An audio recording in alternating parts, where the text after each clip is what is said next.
Hi guys, welcome to ಬಂಧನ for ever YouTube channel. ಇವಾಗ ನಾವು ಕ್ಯಾರೆಟ್ ಬೀನ್ಸ್ ಪಲ್ಯ ಹೇಗೆ ಮಾಡೋದು ನೋಡೋಣ. 2 ಈರುಳ್ಳಿ ತೊಗೊಂಡಿದ್ದೀನಿ, ಒಂದು ಸ್ವಲ್ಪ ಕ್ಯಾರೆಟ್, ಸ್ವಲ್ಪ ಬೀನ್ಸ್, ಒಂದು 6 ಹಸಿಮೆಣಸಿಕಾಯಿ. ಈಗ 2 ಟೇಬಲ್ ಸ್ಪೂನ್ ಎಣ್ಣೆ ಹಾಕ್ಕೊಂಡಿದ್ದೀನಿ. ಅದು ಸ್ವಲ್ಪ ಕಾದ್ಮೇಲೆ ಲೋ ಫ್ಲೇಮಲ್ಲಿ ಇಟ್ಕೋಬೇಕು. ಅದು ಕಾದ್ಮೇಲೆ ಇವಾಗ ಸಾಸಿವೆ ಹಾಕ್ಕೊಳ್ತೀನಿ. ಇದನ್ನು ಚಪಾತಿಗೆ ಹಾಕ್ಕೊಂಡು ತಿಂದರೆ ತುಂಬ ಚೆನ್ನಾಗಿರುತ್ತೆ ಈ ಪಲ್ಯನ. ಈಗ ಸಾಸಿವೆ ಹಾಕ್ಕೊಳ್ತಿದ್ದೀನಿ. ಅದು ಸಿಡಿದ ಮೇಲೆ ಒಣಮೆಣ್ಸಿಕಾಯಿ ಹಾಕ್ಕೋಬೇಕು, 1-2. ಇವಾಗ ಈರುಳ್ಳಿ ಹಾಕ್ಕೋಬೇಕು. ಸಣ್ಣದಾಗಿ ಕಟ್ ಮಾಡಿ ಇಟ್ಕೊಂಡಿರೋ ಈರುಳ್ಳಿನ ಅದು ಬ್ರೌನ್ ಬರೋವರೆಗೆ ಫ್ರೈ ಮಾಡಿಕೊಂಡು, ಈ ಥರ ಬ್ರೌನ್ ಬಂದಮೇಲೆ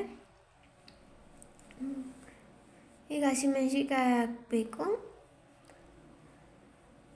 ಹಸಿಮೆಣ್ಸಿಕಾಯಿ ಹಾಕ್ಕೊಂಡು ಫ್ರೈ ಮಾಡಿಕೊಂಡು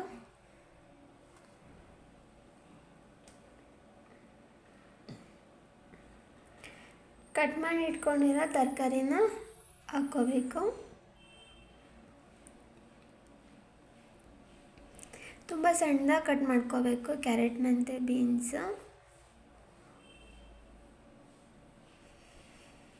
ಇವಾಗ ರುಚಿಗೆ ತಕ್ಕಷ್ಟು ಉಪ್ಪು ಹಾಕ್ಕೊಂಡು ಒಂದು ಸ್ವಲ್ಪ ಅರಿಶಿನ ಹಾಕ್ಕೋಬೇಕು, 1 ಚಿಟಿಕೆ ಅರಿಶಿನ ಫ್ರೈ ಮಾಡ್ಕೋಬೇಕು.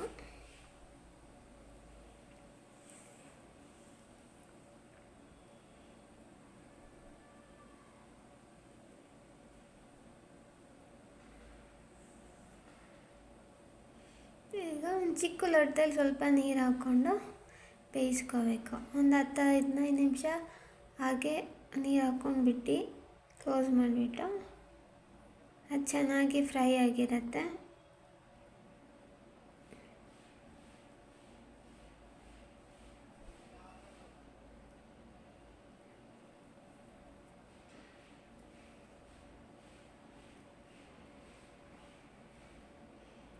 ಈಗ ನೀರಿಗೆಲ್ಲ ಡ್ರೈ ಆಗಿದೆ. ಡ್ರೈ ಆಗೋವರೆಗೂ ಬೇಯಿಸ್ಕೊಂಡು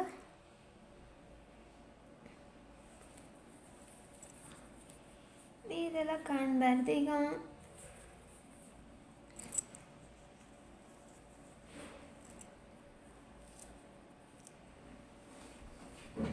ಲೋ ಫ್ಲೇಮಲ್ಲೇ ಬೇಯಿಸ್ಕೊಳ್ಳಿ, ಜಾಸ್ತಿ ಹೈ ಫ್ಲೇಮ್ ಏನು ಕೊಡೋದಕ್ಕೆ ಹೋಗಬೇಡಿ. ನೋಡಿ ಈಗ ರೆಡಿಯಾಗಿದೆ. ಈಗ ಮೇಲೆ ಸ್ವಲ್ಪ ಕೊತ್ತಂಬರಿ ಸೊಪ್ಪು ಉದುರಿಸ್ಕೊಂಡು ಚಪಾತಿಗೆ ಹಾಕ್ಕೊಂಡು ತಿನ್ಬೋದು. ತುಂಬ ಚೆನ್ನಾಗಿ ಬಂದಿದೆ. ಚಪಾತಿಗೆ ಯಾವಾಗಲೂ ಇದನ್ನು ಮಾಡ್ಕೊಂಡು ತಿನ್ಬೋದು. ಮಕ್ಕಳು ಕೂಡ ಇಷ್ಟಪಡ್ತಾರೆ ಇದನ್ನು. ನೀವು ಟ್ರೈ ಮಾಡಿ, ತುಂಬ ಚೆನ್ನಾಗಿದೆ. Thank you guys.